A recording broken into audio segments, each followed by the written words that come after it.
Hello guys, welcome to Edurithm. आज हम complete करने वाले हैं लूसेंट का जनरल साइंस। किनको ये बुक कंप्लीट करना चाहिए? वो लोग जो पीसीएस का एग्ज़ाम दे रहे हैं, या आईएएस दे रहे हैं, या यूपीएससी का एग्ज़ाम दे रहे हैं, या सीडीएस हो गया, एनडीए हो गया, एसएससी का एग्ज़ाम दे रहे हैं, रेलवे का एग्ज़ाम दे रहे हैं, उनके लिए, या फिर कोई भी गवर्नमेंट एग्ज़ाम दे रहे हैं उनके लिए ये बुक रामबाण है, लूसेंट का जनरल साइंस। राइट, आइए इसको कंप्लीट करते हैं। स्टार्ट करते हैं हम लोग फिजिक्स से। इसमें फिजिक्स है, केमिस्ट्री है, बायोलॉजी है। हम लोग फिजिक्स से स्टार्ट करेंगे और धीरे धीरे जो जो इंपॉर्टेंट टॉपिक्स है हम उसको कवर करेंगे, और जो एग्ज़ाम में आता है हम उसी कंप्लीट करेंगे। ठीक है, तो स्टार्ट करते हैं हम लोग फिजिक्स का सिंपल हार्मोनिक मोशन से। तो सिंपल हार्मोनिक मोशन से स्टार्ट कर रहे हैं, फिर इसमें बैक ट्रैक करेंगे, फिर सरफेस टेंशन देखेंगे, विस्कोसिटी देखेंगे, धीरे धीरे जाएंगे। और जो जो इंपॉर्टेंट चीज़ है हम उसको ही नोट डाउन करेंगे बस, और उसी को रिपीट करेंगे, और साथ साथ नोट्स भी बनाएंगे, क्योंकि उसी नोट्स को ही लास्ट में रिवीजन करना है हम लोग को। तो स्टार्ट करते हैं हम लोग सिंपल हार्मोनिक मोशन। ठीक है, तो आइए पेज नंबर 1.4.1 है। ठीक है, तो सिंपल हार्मोनिक मोशन है।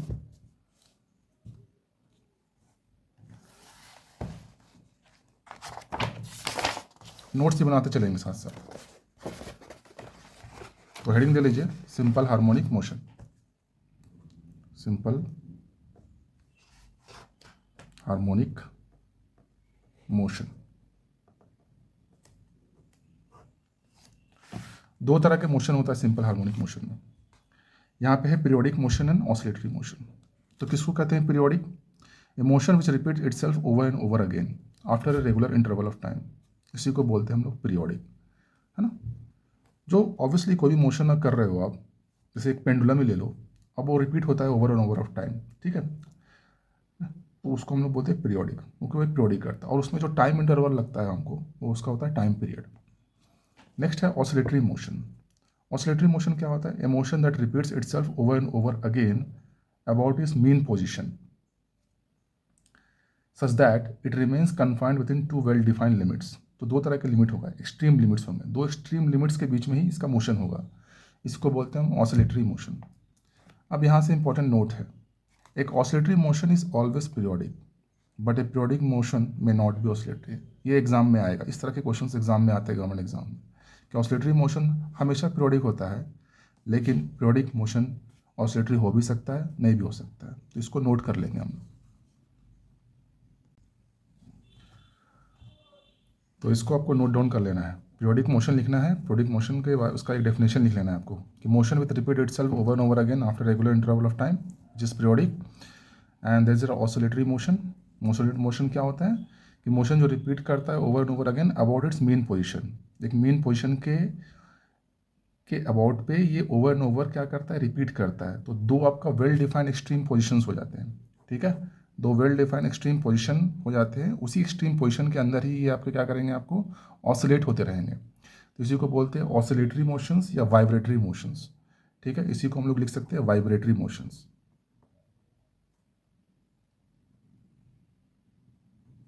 ठीक है, वाइब्रेटरी। अब यहाँ पे एक नोट देना है कि oscillatory motion is always periodic but A periodic motions may not be oscillatory. ठीक है, तो इसको हम लोग नोट देना, ये बहुत ज़्यादा इंपॉर्टेंट है। इस तरह के क्वेश्चंस आपके गवर्नमेंट एग्जाम्स में पूछे जाते हैं। नेक्स्ट है आपका, हमको वही देखना है जो इम्पोर्टेंट है, बाकी इसमें से जो अनइम्पॉर्टेंट चीज़ है उसको हम लोग स्किप कर देंगे। तो डेफिनेशन से बेसिकली क्वेश्चंस नहीं पूछे जाते हैं, तो इसको हम लोग स्किप कर देंगे पूरा के पूरा। यहाँ से इम्पोर्टेंट है आपका सिंपल हार्मोनिक मोशन। ठीक है, सिंपल हार्मोनिक मोशन क्या होता है उसके बारे में थोड़ा देख लेते हैं। एक स्पेशल टाइप का पीरियोडिक मोशन है बेसिकली, जिसमें पार्टिकल मूव्स कर रहा है 2 and 4 रिपीटेडली। तो ये भी एक तरह का क्या है? पीरियोडिक मोशन है। ठीक है, इसमें पार्टिकल क्या कर रहा है? मूव कर रहा है repeatedly about its mean position under a restoring force which is always directed towards mean position and whose magnitude at any instant is directly proportional to the displacement of the particle from the mean position at that instant. Simple harmonic motion के बारे में बताया गया। इसका importance कहाँ पे होता है? इसके कैरेक्टरिस्टिक्स पे। क्वेश्चंस कहाँ से आते हैं? इसके कैरेक्टरिस्टिक्स से क्वेश्चंस आते हैं। तो यहाँ पे आपके कैरेक्टरिस्टिक्स दिया हुआ है। ठीक है, इसको में क्या है कि जब एक पार्टिकल है एग्जीक्यूट करता है simple harmonic motions passes through the main positions, तो उस कंडीशन में क्या होता होगा? तो इससे आपको एमसीक्यू बनता है यहाँ से आपका। कि जब एक पार्टिकल एग्जीक्यूट करता है simple harmonic motions passes through the mean position, तो उस पर क्या होता है, कोई फोर्स नहीं लग रहा होता उस पर, ठीक है। तो वही होता है इसमें, उस पर कोई फोर्स नहीं लग रहा होता है। उसका एक्सलेशन, जब फोर्स नहीं लगेगा तो एक्सलेशन भी जीरो हो जाएगा, है ना। फोर्स नहीं लगेगा तो एक्सलेशन भी जीरो हो जाएगा। और उसमें वेलोसिटी आपका मैक्सिमम कंडीशंस पे रहती है। जब वेलोसिटी मैक्सिमम रहेगी, काइनेटिक एनर्जी भी मैक्सिमम रह जाएगी, ठीक है। वेलोसिटी और काइनेटिक में एनर्जी का डायरेक्टली प्रोपोर्शनल है, तो वेलोसिटी जब मैक्सिमम होगा तो काइनेटिक एनर्जी भी मैक्सिमम होगा। जब काइनेटिक एनर्जी मैक्सिमम होगा तो पोटेंशियल एनर्जी जीरो हो जाएगा, ठीक है। तो ये आपका इसके कैरेक्टरिस्टिक्स में ये सारे पॉइंट्स हैं जो कि बहुत ज़्यादा इंपॉर्टेंट है, तो इसको नोट डाउन कर लेना है पूरे के पूरे पॉइंट्स को। फिर जब पार्टिकल एग्जीक्यूट करता है simple harmonic motion at the extreme and पे, एक्सट्रीम एंड पे जब पार्टिकल कर रहा है तब एग्जीक्यूट कर रहा है सिंपल हार्मोनिक, तो उस कंडीशन में क्या होता है, तो उस कंडीशन में क्या हो रहा है, एक्सेलरेशन मैक्सिमम हो जाएगा। एक्सेलरेशन मैक्सिमम होगा तो उसका जो रेस्टोरिंग फोर्स होगा वो भी मैक्सिमम हो जाएगा, ठीक है। एक्सेलरेशन जब मैक्सिमम होगा तो उसका रेस्टोरिंग फोर्स भी मैक्सिमम होगा, ठीक है। और उस कंडीशन में उसका वेलोसिटी हो जाता है जीरो। जब वेलोसिटी जीरो हो जाएगा तो काइनेटिक एनर्जी हो जाएगा जीरो। जब काइनेटिक एनर्जी जीरो होगा तो उसका पोटेंशियल एनर्जी हो जाएगा मैक्सिमम। तो ये एक दूसरे से इंटर रिलेटेड है। तो इस तरह के क्वेश्चंस फ्रेम किया जाता है यूपीएससी में, ठीक है। यूपीएससी में हो सकता है, बीपीएससी में जो भी इस तरह के जो पैटर्न चेंज किया गया तो इस तरह के क्वेश्चंस को फ्रेम किया जाता है वहाँ पे, ठीक है। तो अब अगर वीडियो पॉज करके आप इसके कैरेक्टरिस्टिक्स को अंडरलाइन कर लीजिए अगर आपके पास बुक है तो, या फिर नोट डाउन कर लीजिए, जैसे मैं भी नोट डाउन कर लेता हूँ, वो सारे चीज़ को नोट डाउन कर लूँगा, ठीक है, इसके कैरेक्टरिस्टिक्स को। तो आप यहाँ पे नोट डाउन कर सकते हैं मेरे साथ। तो यहाँ पे हेडिंग दे लीजिए आपको, कैरेक्टरिस्टिक्स ऑफ सिंपल, कैरेक्टरिस्टिक्स लिख लीजिए, characteristics of simple harmonic motion, simple harmonic motion, ठीक है। अब यहाँ पे देखिए होता है बेसिकली क्या है, इसको समझने के लिए हम लोग पेंडुलम ले लेते हैं। पेंडुलम से, पेंडुलम एक एग्जाम्पल है, उससे ज़्यादा समझ में आएगा आपको।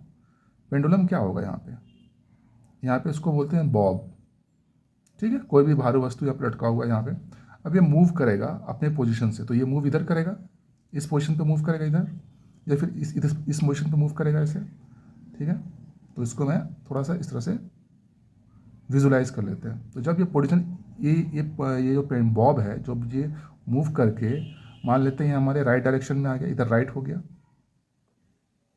और इधर लेफ्ट। तो जब ये मूव करेगा इस डायरेक्शन में, फिर ये मूव करके आएगा यहाँ पे, ये पार करेगा यहाँ पे आएगा, ठीक है। तो कैरेक्टरिस्टिक में सबसे पहला कैरेक्टरिस्टिक क्या बोलता है, फर्स्ट ऑफ ऑल पहला क्या बोल रहा है कि जब पार्टिकल, मैंने पार्टिकल साथ साथ लिख सकते हैं आप, मैंने पार्टिकल एग्जीक्यूट करेगा हमारा simple harmonic motion, simple harmonic motion को हम लोग एसएचएम लिख लेते हैं शॉर्ट फॉर्म में, ठीक है। Passes through the mean position, ये हमारे मीन पोजीशन को पास कर रहा होगा, this is the mean position. ये पोजीशन को जब पास कर रहा होगा तो उस केस में क्या होगा, यहाँ पे क्या लगेगा, जब ये पास कर रहा होगा ना इसको, तो यहाँ पे क्या लगेगा, यहाँ पे कोई फोर्स नहीं लग रहा होगा। तो जब पास कर रहा होगा तो क्या लगेगा, नो फोर्स, हम लिख लेते हैं नो फोर्स, शॉर्ट फॉर्म में लिखेंगे हर चीज़, ठीक है। एक्सेलरेशन क्या होगा यहाँ पे, एक्सेलरेशन हो जाएगा जीरो, जब फोर्स नहीं लगेगा तो एक्सेलरेशन यहाँ पे जीरो हो जाएगा। वेलोसिटी क्या हो जाएगा यहाँ पे, वेलोसिटी मैक्सिमम, वेलोसिटी आपका मैक्स हो गया, मैक्सिमम लिख दिए। वेलोसिटी मैक्सिमम होगा तो काइनेटिक एनर्जी, के E for kinetic energy, kinetic energy भी आपका मैक्सिमम हो जाएगा। जब काइनेटिक एनर्जी मैक्सिमम होगा तो पोटेंशियल एनर्जी क्या हो जाएगा, ज़ीरो। तो ये लिख लीजिए आप इस तरह से, ठीक है। दूसरा कंडीशन क्या बोलता है कि जब particle, when A particle,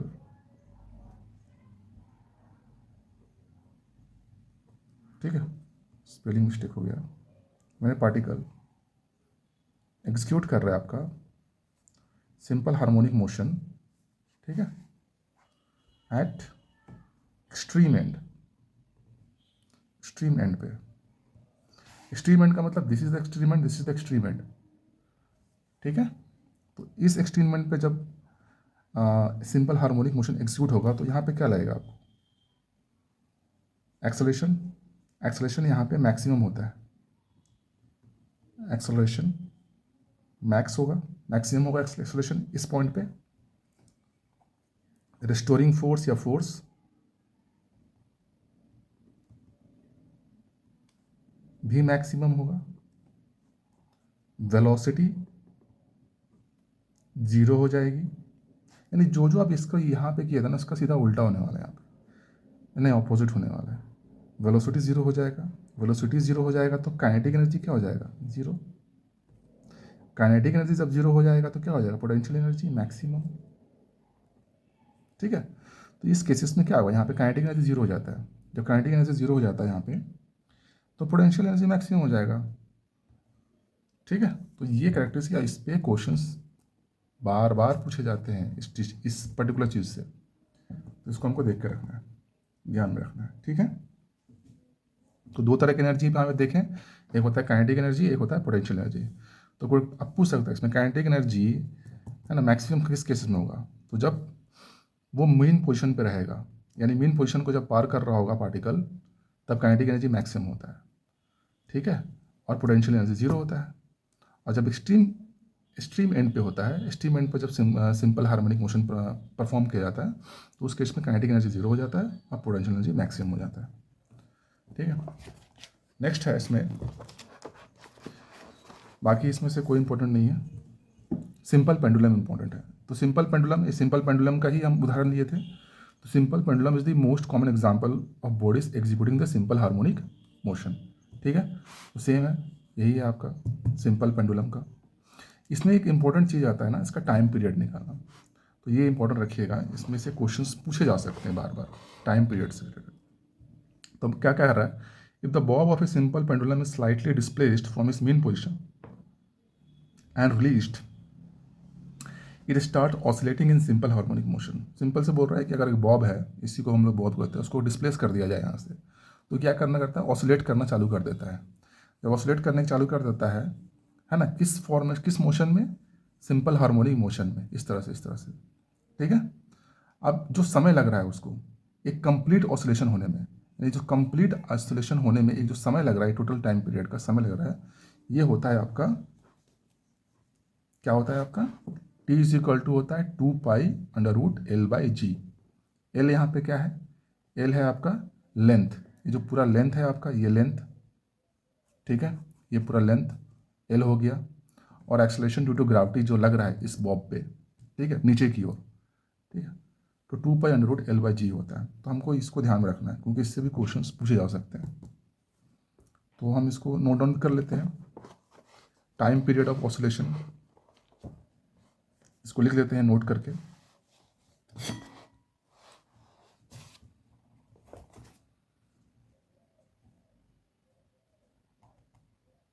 time taken in one complete oscillation. ठीक है, time taken in one complete oscillation, तो ये होता है T इज इक्वल टू होता है, ये वाला याद रखना पड़ेगा क्योंकि आजकल क्वेश्चन BPSC इस तरह के फ्रेम कर रही है कि हमको फॉर्मूले उसके याद करने पड़ रहे हैं। ठीक है, पहले इस तरह क्वेश्चन नहीं पूछा जाता, पर आज कल क्वेश्चंस इस पर AEDU के एग्जाम्स भी अगर दिए होंगे तो आपको समझ में आया होगा, इसलिए हमको इस तरह के क्वेश्चंस इसको रिमेंबर करना पड़ता है। 2π√L/g। ठीक है, 2π√L/g। यहाँ पे L क्या है, L है आपका इफेक्टिव लेंथ, इसको हम लोग इफेक्टिव लेंथ बोलते हैं, effective length of the pendulum,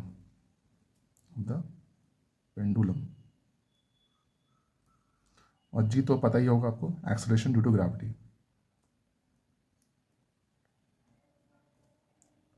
due to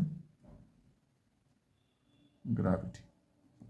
ठीक है, इसको याद रखिएगा, जब भी हमको एक कंप्लीट आइसोलेशन का टाइम निकालना रहता है तो निकालते हैं कैसे, T is equal to 2π√L/g, T is equal to 2π√L/g। ठीक है, तो इससे हमको क्या समझ में आ रहा है, इससे हमको यही समझ में आ रहा है कि जो पेंडुलम में जो टाइम लग रहा है वो किस पे डिपेंड कर रहा है, पेंडुलम के इफेक्टिव लेंथ पे और एक्सेलरेशन ड्यू टू ग्रेविटी पे डिपेंड कर रहा है। ये दो फैक्टर पे डिपेंड कर रहा है हमारा। ठीक है, पेंडुलम के मास पे डिपेंड नहीं कर रहा है, ये बॉब के मास पे डिपेंड नहीं कर रहा है, लेकिन इस लेंथ पे डिपेंड कर रहा है, पर मास पे डिपेंड नहीं कर रहा है। ठीक है। और साथ ही साथ एक्सेलरेशन ड्यू टू ग्रेविटी पे डिपेंड कर रहा है। तो यहाँ पे भी आपको वही चीज़ लिखा है कि depends upon the length of the pendulum and acceleration due to gravity at a place of doing the experiment. जहाँ भी आप एक्सपेरिमेंट कर रहे हो तो वहाँ पे क्या ग्रेविटी है, एक्सेलरेशन ड्यू टू ग्रेविटी, और पेंडुलम का क्या लेंथ है, उस पर डिपेंड करेगा, बाकी किसी पर डिपेंड नहीं करेगा वो। अब इससे कुछ इंपॉर्टेंट पॉइंट्स हैं, इस इंपॉर्टेंट पॉइंट से क्वेश्चंस आते हैं, घुमा फिरा के क्वेश्चंस दिए जाते हैं, ठीक है। उसमें गलत होने के चांसेस भी बहुत ज़्यादा हो जाता है, तो इसको हमको देखना है पहले। क्या बोल रहा है, सबसे पहला पॉइंट क्या बोल रहा है आपका कि टी आपका डायरेक्टली प्रोपोर्शनल है आपका अंडर रूट एल, जो हमारा इफेक्टिव लेंथ है उस पर आपको प्रोपोर्शनल है, ठीक है। यानी कहने का मतलब है कि अगर मान लो कि इफेक्टिव लेंथ को हम बढ़ा देते हैं, यानी पेंडुलम जिससे पेंडुलम का जो लेंथ है यानी बॉब जिससे लटका हुआ है, और उसको हम लोग बढ़ा देते हैं उस इफेक्टिव लेंथ को, तो टाइम टेकन, जो टाइम लग रहा है यानी जो टाइम पीरियड है वही बढ़ जाएगा, ठीक है। कंडीशन तो ऐसे ही बता रहा है, और फॉर्मूला वही दिया हुआ है, T is equal to 2 pi under root L by g. का मतलब क्या है, अगर एल बढ़ाओगे तो टी बढ़ेगा, लेकिन इसका मतलब ये नहीं है कि अगर हम एल को इन्फिनाइट कर दे, ठीक है, एल को इफेक्टिव लेंथ को अगर इन्फिनिटी कर दे तो टाइम भी इन्फिनिटी बन जाएगा, ठीक है। ये नहीं हो सकता। क्यों नहीं हो सकता, उसको भी देखना पड़ेगा, ठीक है। यहाँ पे लिखा हुआ है कि therefore t must increase with increase in the value of L. It does not mean that L tends to infinity, t will become infinitive, है ना। इसका मतलब ये ज़रूरत नहीं है कि अगर हम L को इन्फिनिटिव कर दें तो टाइम भी हमारा इन्फिनिटिव हो जाएगा, ऐसा नहीं होगा, ठीक है। क्यों नहीं होगा ये बता रहा है, क्योंकि L जो है यानी इफेक्टिव लेंथ जो है हमारा, वो जो हमारा रेडियस ऑफ अर्थ है ना उससे ज़्यादा नहीं होना चाहिए। L अगर उससे ज़्यादा या बराबर हो जाता है तो हमारा जो कंडीशन है t is equal to 2 pi under root L by g, है ना, ये वैलिड नहीं रहेगा, फिर ये जो फॉर्मूला वैलिड नहीं रहेगा, ये इक्वेशन वैलिड नहीं रहेगा आपका, ठीक है। इसीलिए बोला जाता है कि so that T increase up to a certain limit only, है ना। तो टाइम भी आपका सर्टन लिमिट तक ही हो सकता है, यानी इफेक्टिव लेंथ आपका हमेशा होना चाहिए रेडियस ऑफ द अर्थ से छोटा और बराबर, यानी छोटा ही होना चाहिए, है ना, छोटा और बराबर, ठीक है। लेंथ हमेशा, है ना, इससे छोटा ही होगा। अगर लेंथ रेडियस ऑफ अर्थ से बड़ा या बराबर हो जाता है तो ये कंडीशन आपका वैलिड नहीं रहेगा। तो इसको हम लिख लेते हैं, ये बहुत इंपॉर्टेंट है आपका।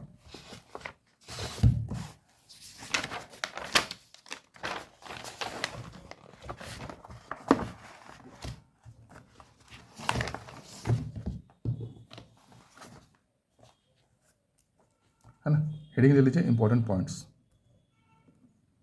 Important points.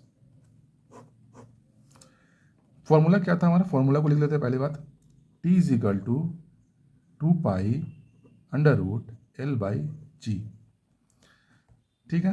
तो क्या हम एल को इन्फिनाइट कर दे, मान लेते हैं फर्स्ट में इफ एल को हम इन्फिनिटी कर देते हैं, क्या इन्फिनिटी करने से टी क्या इन्फिनिटी हो जाएगा, टी भी इन्फिनिटी हो जाएगा, तो ये एक गलत चीज़ है, ऐसा नहीं होगा भाई, ठीक है, ऐसा नहीं हो सकता।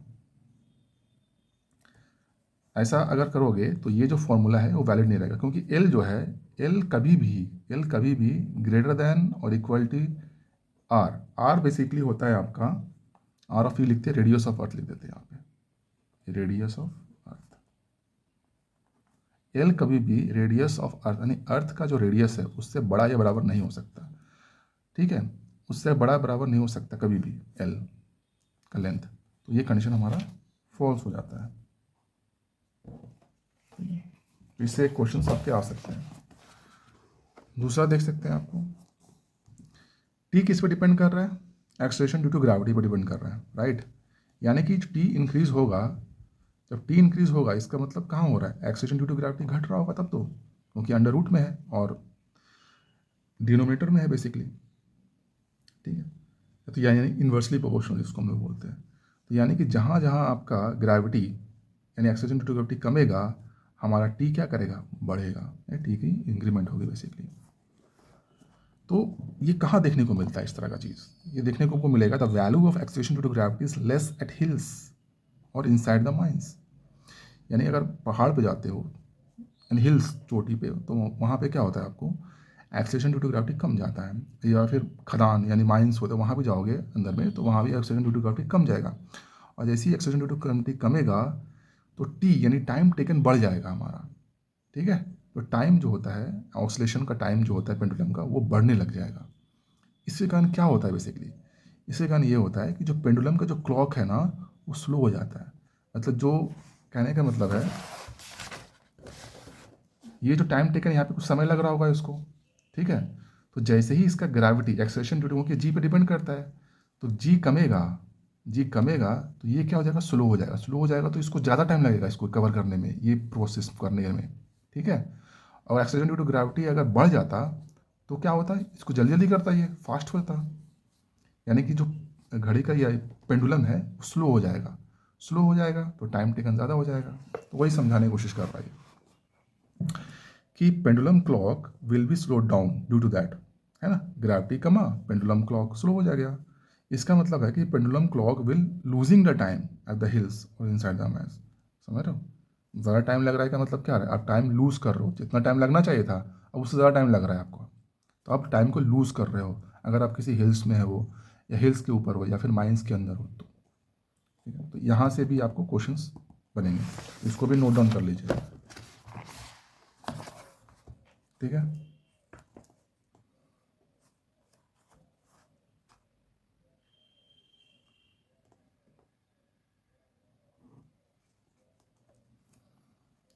टी आपका डायरेक्टली प्रोपोर्शनल हो रहा है जी को, ठीक है। तो इसका मतलब क्या होगा,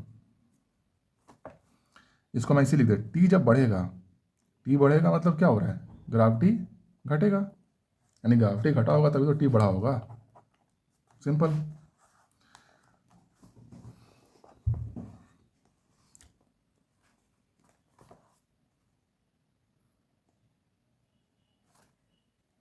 तो यहाँ पे आप लिख सकते हो कि कहाँ कहाँ पे आपका ग्रेविटी कम होता है। तो बेसिकली माइंस हो गया, हिल्स हो गया, तो ग्रेविटी आपका बेसिकली जी लेस कहाँ पे होता है, लेस एट हिल्स, हिल्स हो सकता है, या फिर under the mines,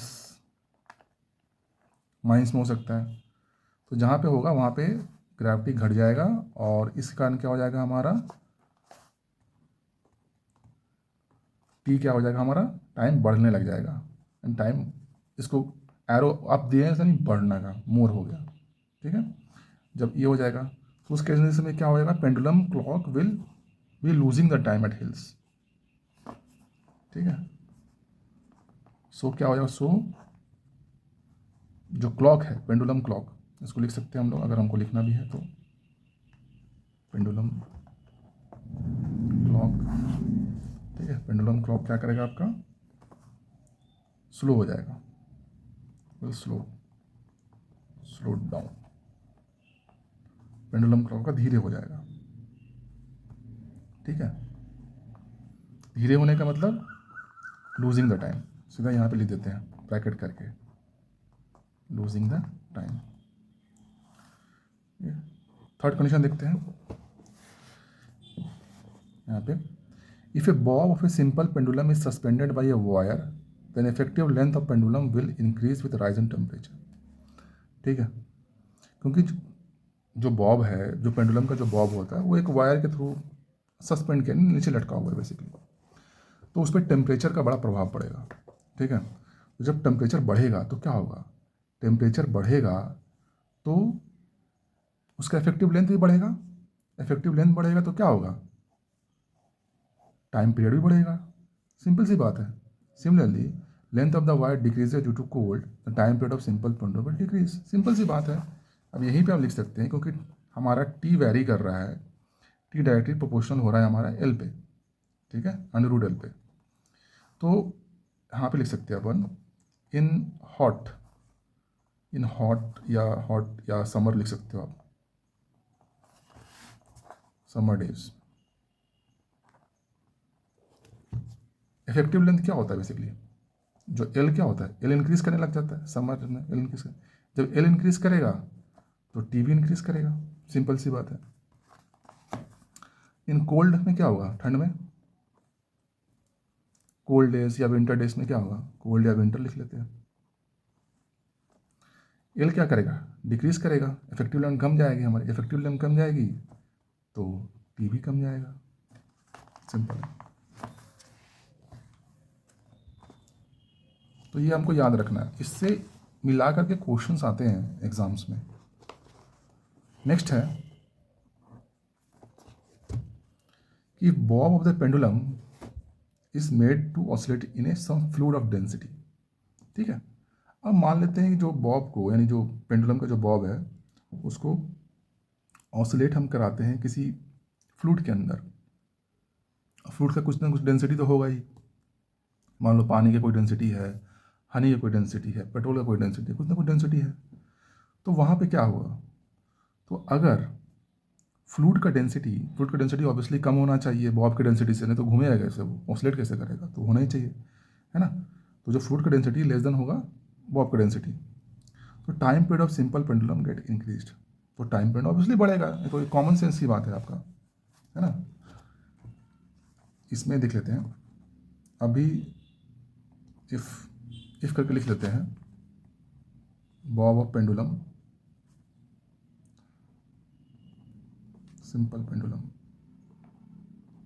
Bob of simple pendulum, इसको हम लोग ऑसिलेट कहाँ करा रहे हैं अपन, मैं शॉर्ट फॉर्म में लिख रहा हूँ, हर चीज़ शॉर्ट में लिख रहा हूँ ताकि ज़्यादा लिखना भी ना पड़े, हमको नोट्स बनाना है, हमको पूरा छापना नहीं है उसको, ठीक है।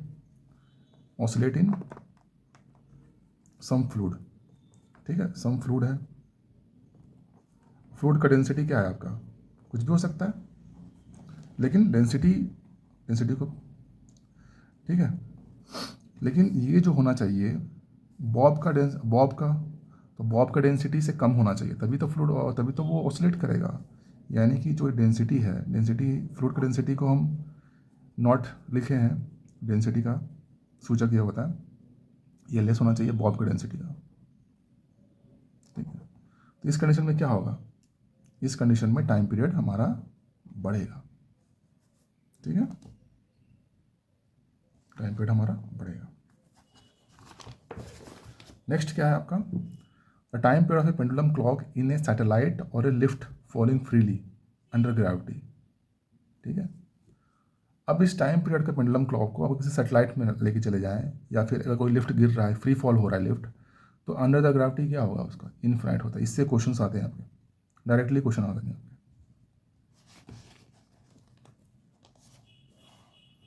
ठीक है। तो यहाँ से आप लिख सकते हो डायरेक्टली नंबर से कि जो टाइम पीरियड होता है इन a satellite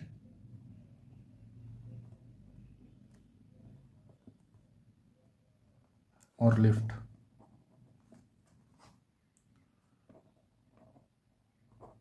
falling freely under gravity,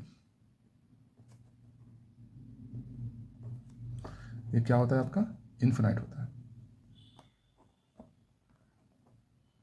ठीक है।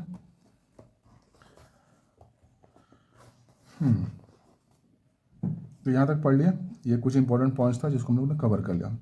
तो एक clock is set to run slow, clock, अब बोलो क्लॉक को बोल रहे हो कि स्लो कब है, स्लो तब होता है जब उसका टाइम पीरियड बढ़ गया हो, है ना। कोई क्लॉक को आप स्लो कब बोलोगे, जब उसका टाइम पीरियड बढ़ गया हो। कोई क्लॉक को बोलोगे कि वो रन फास्ट कर रहा है, इसका मतलब उसका टाइम पीरियड घट गया है। तो इससे भी क्वेश्चंस आपको आ सकते हैं, ये समझने का है बस कि टाइम पीरियड का बढ़ना का मतलब है कि घड़ी स्लो हो चुकी है, टाइम पीरियड का फास्ट हो जाने का यानी कम जाने का मतलब है कि घड़ी फास्ट हो चुकी है आपकी, ठीक है। तो ये सारे इंपॉर्टेंट पॉइंट्स थे बेसिकली हमारा सिंपल हार्मोनिक मोशन से, जो कि एग्ज़ाम में आता है। हम एग्ज़ाम के रिलेटेड हम लोग तैयारी कर रहे हैं, ज़्यादा नहीं, ठीक है, हमें एग्ज़ाम निकालना है बस। तो हमने एक बार इसको रिवीजन कर लेते हैं, ठीक है, क्या क्या हम लोगों ने पढ़ा अभी। सिंपल हार्मोनिक मोशन पढ़ा, बेसिकली सिंपल हार्मोनिक मोशन में दो तरह के मोशन पढ़ा हम लोग, पीरियोडिक पढ़ा, ऑसिलेटरी पढ़ा। ऑसिलेटरी को हम लोग वाइब्रेटरी भी बोलते हैं। पीरियोडिक मोशन क्या होता है, जो रिपीट करता है over and over again at a regular interval of time, वो is periodic. Simple harmonic motion हम इसी पे है। दूसरा होता है ऑसिलेटरी मोशन, इसको वाइब्रेटरी करते हैं। तो एक मेन पोजीशन होता है, मेन पोजीशन के है ना, आगे और पीछे वाइब्रेट करता है बेसिकली मीन पोजीशन को, इसको बोलते हैं ऑसिलेटरी, इसलिए इसका नाम भी है वाइब्रेटरी। ठीक है, तो इसमें दो एक्सट्रीम पोजीशन होते हैं, उसी दो एक्सट्रीम पोजीशन के बीच में ये वाइब्रेट करता रहेगा, ऑसिलेट करता रहेगा, उससे बाहर नहीं जाएगा कभी भी। The motion that repeat itself over and over again about it mean position, यहाँ पे एक इंपॉर्टेंट टर्म है मीन पोजीशन, इस मीन पोजीशन को याद रखना है। ठीक है, सच that it remains confined into two well defined limits, हमेशा दो वेल डिफाइंड लिमिट्स के बीच में ही रहेगा हमेशा, है ना, उससे पार नहीं जा सकता, और एक मीन पोजीशन के आगे पीछे होते रहेगा बेसिकली। इसी को बोलते हैं ऑसिलेटरी मोशन या वाइब्रेटरी मोशन। क्वेश्चन पूछा जा सकता है घुमा फिरा करके। एक इंपॉर्टेंट टर्म यहाँ पे है कि एक ऑसिलेटरी मोशन हमेशा पीरियोडिक होता है, हमेशा जब भी बोलोगे तो ऑसिलेटरी मोशन हमेशा पीरियोडिक होता है, लेकिन ये ज़रूरी नहीं है कि पीरियोडिक मोशन हमेशा ऑसिलेटरी हो, it is not possible, may not be, हो भी सकता है नहीं भी हो सकता। ठीक है, अब इसमें है simple harmonic motion. Simple harmonic motion की कैरेक्टरिस्टिक्स वेरी वेरी इंपॉर्टेंट, ये चीज़ है आपका, जब एक पार्टिकल एग्जीक्यूट करता है सिंपल हार्मोनिक मोशन, है ना, passes through the mean position. ठीक है, पार्टिकल आपका एग्जीक्यूट कर रहा है यहाँ पे सिंपल हार्मोनिक मोशन। ठीक है, जब वो मीन पोजीशन को पास कर रहा है तो उस कंडीशन में क्या होगा, उस पर कोई फोर्स नहीं लगेगा, फोर्स नहीं होगा तो एक्सेलरेशन नहीं लगेगा। ठीक है, वेलोसिटी मैक्सिमम होगा, वेलोसिटी मैक्सिमम होगा तो काइनेटिक एनर्जी मैक्सिमम होगा, काइनेटिक एनर्जी मैक्सिमम होगा तो पोटेंशियल एनर्जी जीरो हो जाएगी।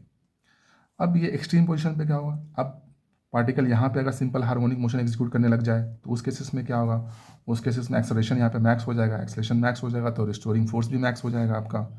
ठीक है, यहाँ पे वेलोसिटी जीरो हो जाता है, वेलोसिटी जीरो हो जाता है तो काइनेटिक एनर्जी जीरो हो जाती है, काइनेटिक एनर्जी जीरो हो जाएगी तो पोटेंशियल एनर्जी मैक्सिमम हो जाएगी।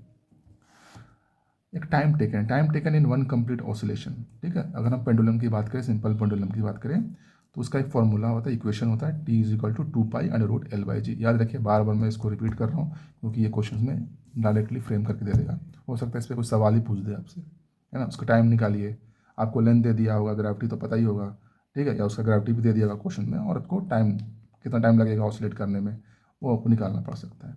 यहाँ पे L होता है effective length of the pendulum और G is the acceleration due to gravity. ठीक है, नेक्स्ट है आपका कुछ points related to this formula, इस इक्वेशन में देखते हैं हमारा T is equal to 2π√L/g हमारी इक्वेशन है। तो अगर लेंथ इन्फिनाइट कर दिया जाए तो क्या T इन्फिनाइट हो जाएगा, नहीं, लेंथ कभी भी रेडियस ऑफ अर्थ से बड़ा या बराबर नहीं हो सकता। ठीक है, जो लेंथ होगा, है ना, पेंडुलम को लेंथ कभी भी अर्थ का रेडियस, पृथ्वी के रेडियस से बड़ा या बराबर नहीं हो सकता, हमेशा छोटा ही रहेगा हमेशा। इसीलिए लेंथ कभी भी इन्फिनाइट नहीं हो सकता, तो टाइम पीरियड भी कभी भी इन्फिनाइट नहीं होगा, तो ये रॉन्ग है।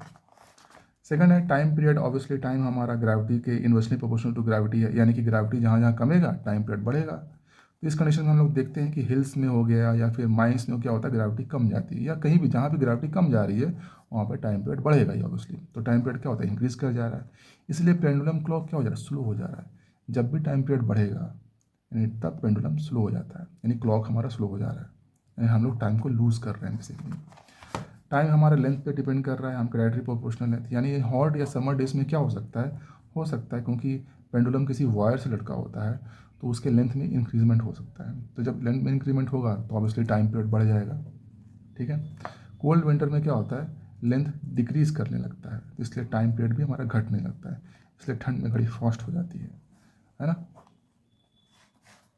ये bob of the simple pendulum oscillate in some fluid और डेंसिटी, है ना, अगर मान लो पेंडुलम का जो बॉब है किसी फ्लूइड में ऑसिलेट कर रहा है और उसका डेंसिटी आपका दिया हुआ है, तो अब डेंसिटी ऑब्वियसली फ्लूइड का डेंसिटी आपका बॉब का डेंसिटी से कम होगा तभी ऑसिलेट करेगा, तो उस केस में ऑब्वियसली टाइम पीरियड इंक्रीज करेगा, है ना, क्योंकि उसको रोकेगा, उसको हर चीज़ में बीच में फोर्स लगेगा, उसको रोकेगा तो उसका टाइम पीरियड बढ़ जाएगा, टाइम पीरियड बढ़ जाएगा तो ऑब्वियसली वो स्लो हो जाएगा। टाइम पीरियड अगर सेटेलाइट में अगर देखें या लिफ्ट अगर फ्रीली फॉल हो रहा है अंडर ग्राविटी तो उस केस में इन्फिनाइट हो जाता है ना। यहाँ से क्वेश्चन आ सकता है कि अगर किसी टाइम पीरियड अगर हम माप रहे हैं किसी सेटेलाइट के अंदर या फिर किसी पेंडुलम को लिफ्ट फॉलिंग फ्रीली में रखा गया है तो उसमें उसका क्या टाइम पीरियड होगा, तो इन्फिनाइट हो जाता है, ये क्वेश्चन आ सकता है यहाँ से। तो ठीक है, तो यहाँ पे आपका लूसेंट का हमने एक टॉपिक फिजिक्स का एक टॉपिक है सिंपल हार्मोनिक मोशन, है ना, उसको ख़त्म किया बेसिकली। ये जो एग्ज़ाम्स में था, हम एग्ज़ाम ऑलरेडी पढ़ रहे हैं, अगर आपको ये नोट्स कोर्सेस बेसिकली आपको पसंद आया तो इस चैनल को आप लाइक कीजिए, सब्सक्राइब कीजिए, ठीक है, अपने दोस्तों तक पहुंचाइए ताकि मुझे मोटिवेट कीजिए, ताकि मैं और ज़्यादा कंटेंट आपके लिए दे सकता हूँ। ठीक है, thank you for listening me, bye bye, take care.